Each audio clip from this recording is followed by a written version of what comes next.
Everyone welcome to सीएचएससी learner एवं आम गत भिडियो डिस्कसन करथिला जे झिली बिली से माठिया पानी धरी लसर पसर होई आसंती एवं संजर निया पाखे कुटुंब मिसी समस्तंकर गोटे पंगतटीए बसे तापरे हस खेल थट्टा न कला जितेबाला झिली और बिली झोलारू पानी नहीं कि आसंती बा नई झरणारू पानी नहीं कि आसंती सेतेबेले सेमाने थट्टा नकल करी आसंती सेमाने हस खेल रे पहुँचती।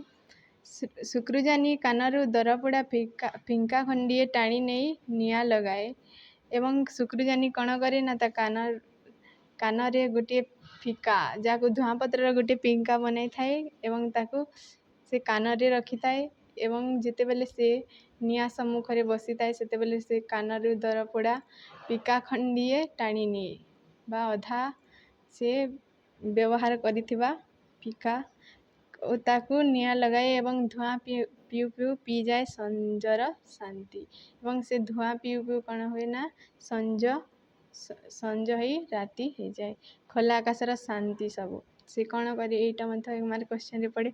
शुक्रुजानी कानरू दरपोड़ा फिंका खंडीए टाणी नहीं कौन करे ना से पी पी संजर शांति झड़ार पहाड़र शांति सब पी जाए। से दिन गाधुआ बेले पहाड़ तला झोलारे झिली और बिली दी भौणी गाधौतिले दिनकर कथा एठारे वर्णना कर जितेबाला झिली और बिली ना पहाड़ तलर जो झोला अच्छी या नई अच्छी सेठारे गाधोइतिले नालर बांकरे परजा स्त्री मानकर तुठ एवं से नाल जे बांक अंका बंका होगी रोला एवं से जो नालर गोटे बांकरे थिला परजा स्त्री मानकर बा परजा जो तीन जाति थिले आमर डम्ब गाधवा एवं परजा जातिर स्त्री माने थिले सेमानकर तुठ दियोटी ना नालर बांकरे पहाड़ पाख खोला आर पाख बुदुबुदिया जंगल एवं पहाड़ पाख खोला पहाड़र पाख होची खोला अर्थ सेठारे खाली जंगल देखा जाउ थाए एवं आर पाखरे होची बुदुबुदिया जंगल बा घंच जंगल उच्च चावच्च चट्टाण ऊपर धला पानी डेंडी तो से जो ठारे झोला थिला सेठारे झरणा थिला मध्य एवं से उच्च पावच्च चट्टाण ऊपर को उच्च चट्टाण ऊपर धला रंगर पानी डेई डेई दुल दुल होई कचाड़ी पड़े ना जितेबाला झरणा तले पानी पड़वा किपरि हेबा ना ता कचाड़ी होई पड़िबो तो से पत्थर बा जे चट्टाण ऊपर से कचाड़ी होई पड़े गड़ी गड़ी का आसुची तलकू बण देशर एहीपरि असंख्य डुडुमा तो ताहा जितेबाला गड़ी गड़ी की तल देश को आसुची बा जे उच्च स्थान नीच स्थान को आसुची सेतेबाला ताहा किपरि जाना पड़ुची ना असंख्य डुडुमा बा असंख्य जलप्रपात परि जाना जाउची। मुख्य उपरे बरगछ छाए मुंड उपरे बरगछर छाए एवं से माने जे ठारे गाधौतिले बा जे नाला बांक थिला सेठारे कण थिला ना गोटिए बरगछ थिला एवं से बरगछर छाई तांका मुंड उपरे पड़ुथिला ढालू अतड़ार साबुजा मांडिया खेत केना केना होई पानी ऊपर को होली आसी एवं जो पानी नाल बाटू जो पानी जाउथला दुही पार्श्वर से नालर दुही पार्श्वर मांडिया खेत थिला एवं से मांडिया खेत रे शस्य परिपूर्ण थिला मांडिया परिपूर्ण थिला एवं तार जो शाखा माने थिले जो मांडियार ताहा केना केना होई ना पानी रे ओहली पड़ी अर्थात पानी रे ताहा रही ताहा लागिकी रही पानी सरू नाली बाट चला तुठ रास्ता साफाई साफाई अतड़ाए तो जो रास्ता रे से माने जाउथले सेठारे कण थिला ना तुठ रास्ता बा छोट बाट चला खाली जेपरी जणे चालिकी जाई परिबो सेमिति छोट रास्ता सरू रास्ता थिला एवं सफाई सफाई अतड़ाए बाय टिके टिके अंक बंक होई रहितिला नालर बांकरे निरोलारे झिली और बिली गाधौतिले से दिनर कथा ना कण हैला दिने नाल जो रहितिला नालर बांकरे झिली और बिली गाधौतिले से माने निरोलारे बोले से माने एकुटिया गाधौतिले बयस 17 और 14 एटा मध्ये मार्किया क्वेश्चन रे पड़े ना बिलीर बयस केते ना 17 एवं सॉरी झिलीर बयस 17 एवं बिलीर बयस 14 ଏଠାରେ ପଡ଼େ ଜିଲିର ବୟସ କେତେ? ତମେ ଲେଖିବ ନା 17 ଏବଂ ବିଲିର ବୟସ 14। ପରଜାର ଗାଧୋଇବା ଅଭ୍ୟାସ ଅନୁଯାୟୀ ଦେହଯାକ ନହେଲା। ସେମାନେ ଯେତେବେଳେ ଗାଧୋଉଥିଲେ ସେମାନେ କୌଣସି ବସ୍ତ୍ର ପରିଧାନ କରିନଥିଲେ। ଯେତେବେଳେ ତାଙ୍କର ପରଜା ଜାତି ସମସ୍ତେ ଜିଲି ସାମ୍ନାକୁ ମୁହଁ କରି ତାର ପିନ୍ଧା ପାଞ୍ଜିଆ ଖଣ୍ଡକ ଚଟାଣ ଉପରେ କାଚୁଥିଲା। ଏବଂ ଜିଲି କ'ଣ କରୁଥିଲା ନା ସାମ୍ନାକୁ ମୁହଁ କରି ସିଧା ମୁହଁ କରି ତାର ଯେଉଁ ପିନ୍ଧିଥିବା ପାଞ୍ଜିଆ ଖଣ୍ଡକ କେଉଁଠି କାଚୁଥିଲା ନା ଚଟାଣ ଉପରେ କାଚୁଥିଲା। ବିଲି ପାଣି ମାଠିଆକୁ ପାଖରେ ଥୋଇ ଦେଇ ବଲା ଖଣ୍ଡିଏ ପାଣିରେ ବସି ପଡ଼ିଥିଲା। ବିଲି ପାଣି ମାଠିଆକୁ ପାଖରେ ଥୋଇ ଦେଇଥିଲା ଏବଂ ବଲା ଖଣ୍ଡିଏ ପାଣିରେ ବସିଥିଲା ବା ସେ ଅଧ ପାଣିରେ ବସିକି ଗାଧୋଉଥିଲା। ଖଟା ଚିଲି ଫଲର ସାବୁନ ଫେଣରେ ମୁଣ୍ଡ ରଗଡ଼ୁଥିଲା। କିଏ ମୁଣ୍ଡ ରଗଡ଼ୁଥିଲା ନା ଆମର ଯେଉଁ ରହିଛି ବିଲି। ଏଇଟା ମଧ୍ୟ 1 ମାର୍କିଆ କ୍ୱେଶ୍ଚିନ୍ ଆସିନା ବିଲି କେଉଁଥିରେ ମୁଣ୍ଡ ରଗଡ଼ୁଥିଲା ନା ସେ ଖଟା ଚିଲି ଫଲର ସାବୁନ ଫେଣରେ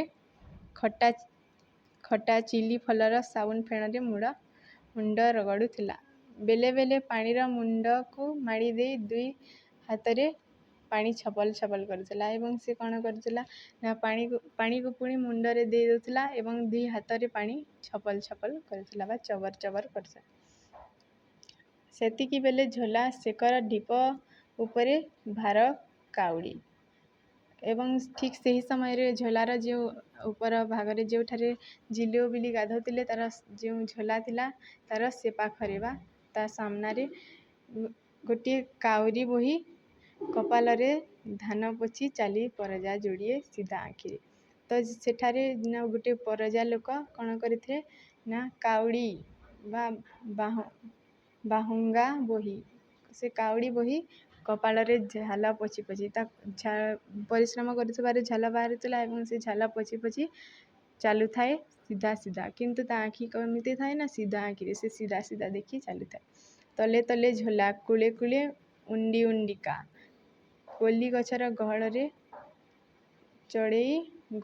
ଚଢ଼େଇ ଖୋଜିବା ବାହାନାରେ କାନ୍ଧରେ ବନ୍ଧୁକ ଫୁଟାଇ ଏକର ସେକର ହେଉଥିଲା ଆଉ ଜଣେ ଲୋକ। ଏବଂ ସେ ଲୋକ ଚାଲିଗଲା ପରେ ଯେଉଁ କାଉଡ଼ି ବୋହିଥିବା ଲୋକ ଝାଲ ପୋଛି ପୋଛି ସିଧା ଆଖିରେ ଚାଲିଗଲା ପରେ ତାପରେ କ'ଣ ହେଲା ନା ଆଉ ଜଣେ ଲୋକ ସେଇ ଝୋଲାର କୂଲେ କୂଲେ ଉଣ୍ଡି ଉଣ୍ଡିକା କୋଲି ଗଛ କେଉଁ ଗଛ ତଲେ ଏଇଟା ମଧ୍ୟ ଆସେ ନା କୋଲି ଗଛରେ ହରଡ଼ ଚଢ଼େଇ ଖୋଜିବା ବାହାନାରେ। କେଉଁ ଚଢ଼େଇ ଖୋଜିବା ବାହାନାରେ ମଧ୍ୟ 1 ମାର୍କିଆ କ୍ୱେଶ୍ଚିନ୍ ଆସେ ନା ଦେଖିବା ନା ହରଡ଼ ଚଢ଼େଇ ଖୋଜିବା ବାହାନାରେ କାନ୍ଧରେ ବନ୍ଧୁକ ପକାଇ ଏକର ସେକର ହେଉଥାଏ ବା ଝିଲି ଓ ବିଲି ଯେଉଁଠାରେ ଗାଧୋଉଥିଲେ ତା ସାମ୍ନାରେ ସିଏ ଗୋଟିଏ ସେ କୋଲି ଗଛରେ ହରଡ଼ ଚଢ଼େଇ ଖୋଜିବା ପରି ବନ୍ଧୁକ ଧରି ଇଆଡ଼ ସିଆଡ଼ ହେଉଥାଏ।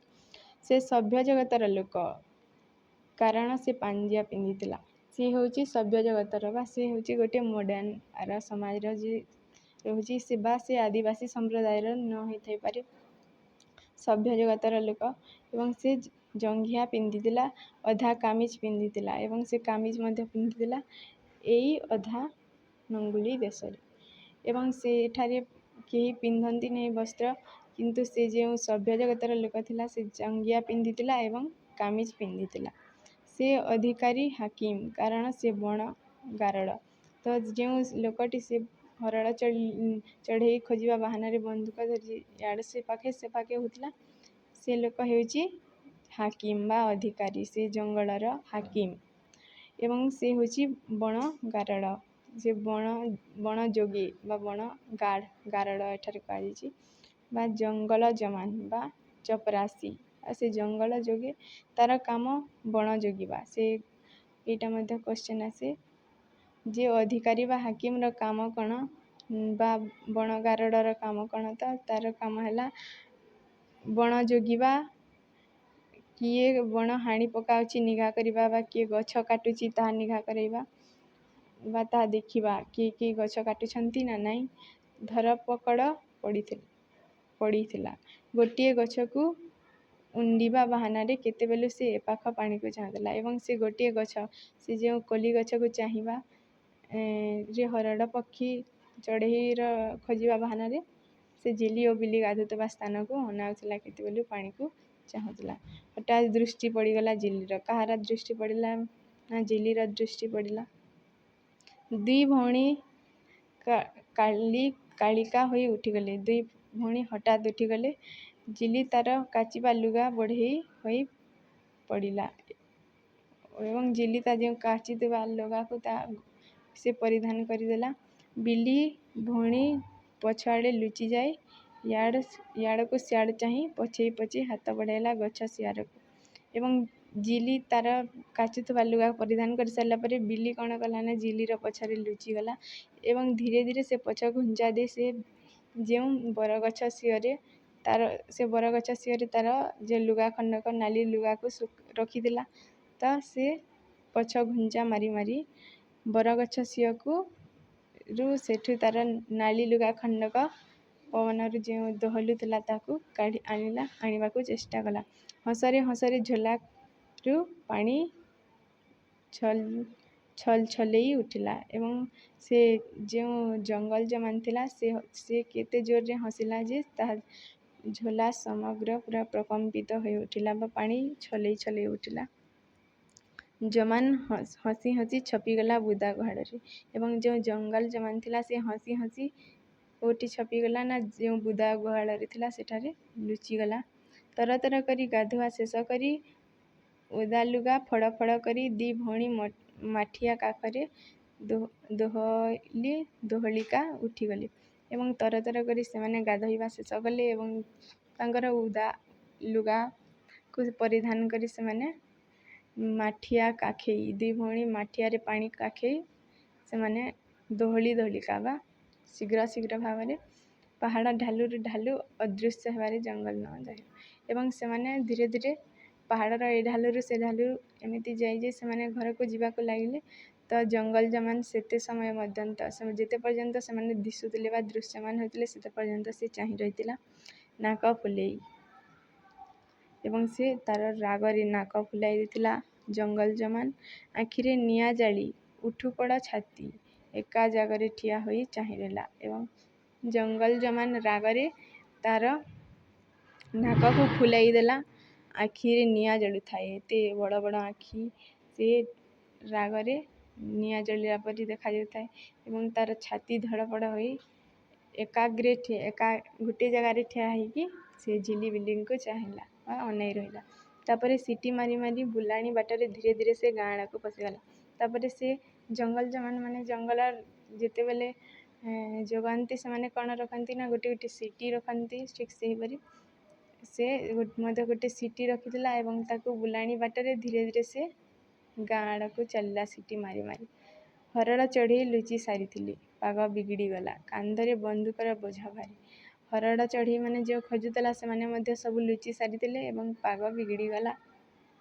ପାଗ ବିଗିଡ଼ିଗଲା କହିଲେ ଯେଉଁ ବାୟୁମଣ୍ଡଳର ଅବସ୍ଥାକୁ ବୁଝାଯାଏ ବା ସମୟ ବିଗିଡ଼ିଗଲା। ଗାଁର ନାଇକ ବା ଗାଁ ମୁଣ୍ଡିଆଲ ଘର ପିଣ୍ଡାର ଗୋରୁଶାଳରେ ଥାଳି ବନ୍ଧା ହୋଇ ଜଙ୍ଗଲ ଜମାର ଛାଉଣି। କେଉଁଠି ଜଙ୍ଗଲ ଜମାର ଛାଉଣି ବନ୍ଧା ହୁଏ ନା ଗାଁର ନାଇକ ବା ମୁଣ୍ଡିଆଲର ଘର ପିଣ୍ଡାରେ ଗୋରୁଶାଳର ତାଟି ବନ୍ଧା ହୋଇ ଜଙ୍ଗଲ ଜମାର ଛାଉଣି। ନାଇକ ଖଜଣା ଅସୁଲ କରେ ରାଜାଘର ରିବିଣି ଏବଂ ନାଇକ କ'ଣ କରେ ନା ଖଜଣା ଅସୁଲ କରେ। କାହା ପାଇଁ କାମ କରେ? ଜଙ୍ଗଲ ଜମାନ୍ ପାଇଁ କାମ କରେ ଏବଂ ନାଇକ ବା ଗାଁର ମୁଣ୍ଡିଆଲ ଖଜଣା ଅସୁଲ କରେ ରାଜାଘର ରିବିଣି ବା ରେଭିନ୍ୟୁ